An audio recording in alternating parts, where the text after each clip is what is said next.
Bismillahirrahmanirrahim. Assalamualaikum warahmatullahi wabarakatuh. Alhamdulillahi rabbil alamin.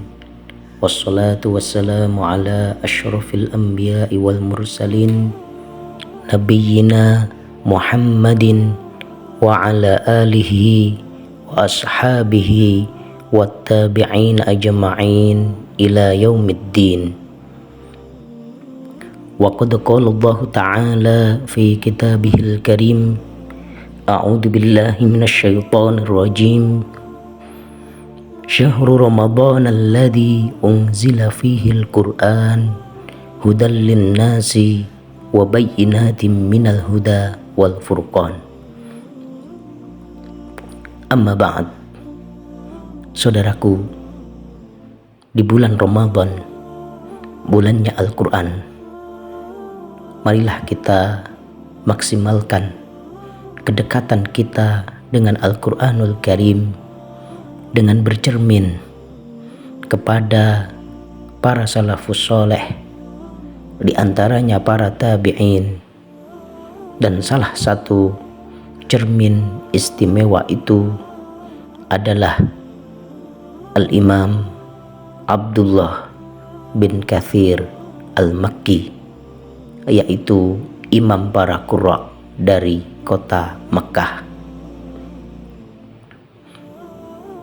Nama lengkap beliau adalah Abdullah bin Katsir bin Amr bin Abdullah bin Zadan bin Fairuz bin Hurmus. Ia dikenal dengan kunyah Abu Ma'bad dan dinisbatkan kepada Al-Makki karena kehidupannya di kota Mekah. Ia lahir di Mekah pada tahun 45 Hijriah dan wafat di kota yang sama di tahun 120 Hijriah. Beliau termasuk tabi'in generasi awal, yaitu generasi yang hidup setelah para sahabat Nabi. Dalam hidupnya, ia sempat bertemu dengan beberapa sahabat Nabi. Di antaranya adalah Abdullah bin Zubair, ketemu dengan Abu Ayyub Al-Ansari, dan juga dengan sahabat Anas bin Malik. Abdullah bin Katsir dikenal sebagai seorang ulama yang fasih, berwibawa, dan memiliki kedudukan tinggi di masyarakat Mekah. Ia juga pernah menjabat sebagai qadhi atau hakim di Makkah selain menjadi imam dan ahli dalam Al-Quran.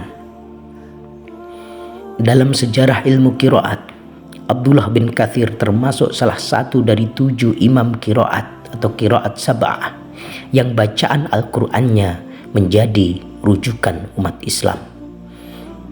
Ia belajar qiraat dari sejumlah ulama tabi'in besar, di antaranya Mujahid bin Jabr, Abdullah Al-Mahzumi. Kemudian dia juga belajar dari Darbas, pelayan Abdullah ibnu Abbas. Melalui jalur guru-guru tersebut, sanad bacaan Al-Quran Abdullah ibnu Katsir menyambung kepada Rasulullah Shallallahu Alaihi Wasallam. Keilmuannya begitu diakui sehingga ia menjadi imam qiraat bagi penduduk Mekah setelah wafatnya Mujahid bin Jabr. Bahkan ulama besar seperti Sufyan bin Uyainah mengatakan tidak ada seorang pun di Mekah yang lebih mahir membaca Al-Quran selain Humaid bin Qais dan Abdullah bin Katsir.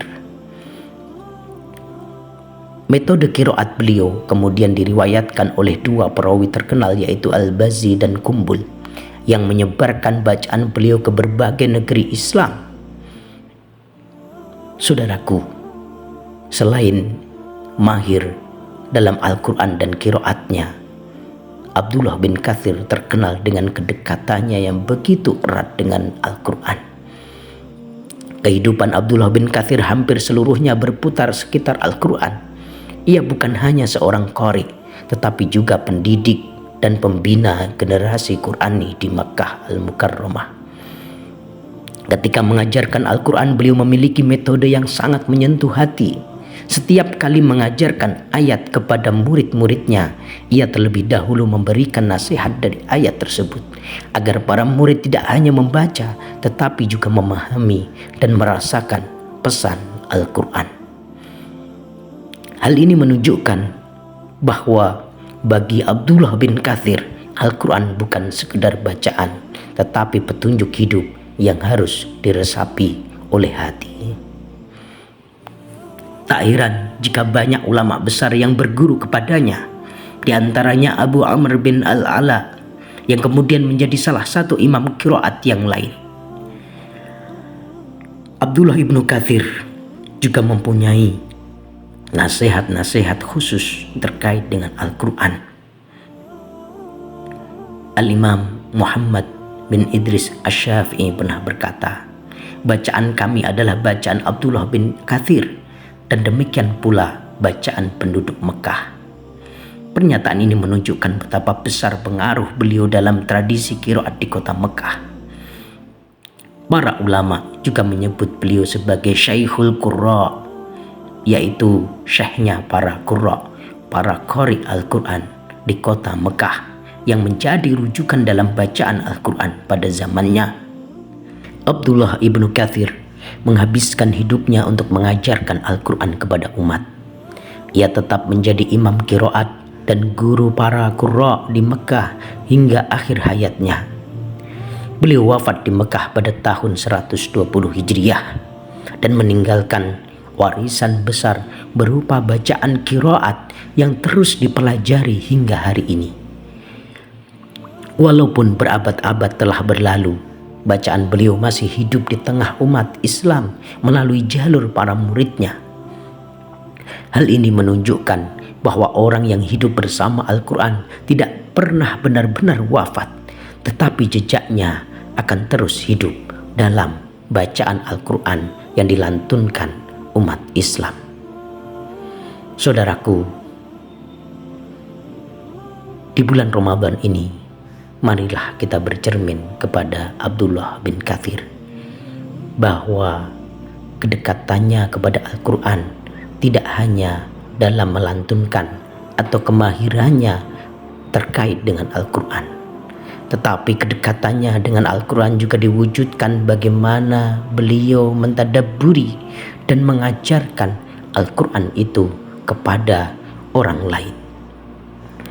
Jika para salaf menjadikan Al-Quran sebagai nafas kehidupan mereka, maka Ramadan ini adalah saat yang tepat bagi kita untuk kembali menjadikan Al-Quran sebagai teman hidup, guru, dan cahaya hati.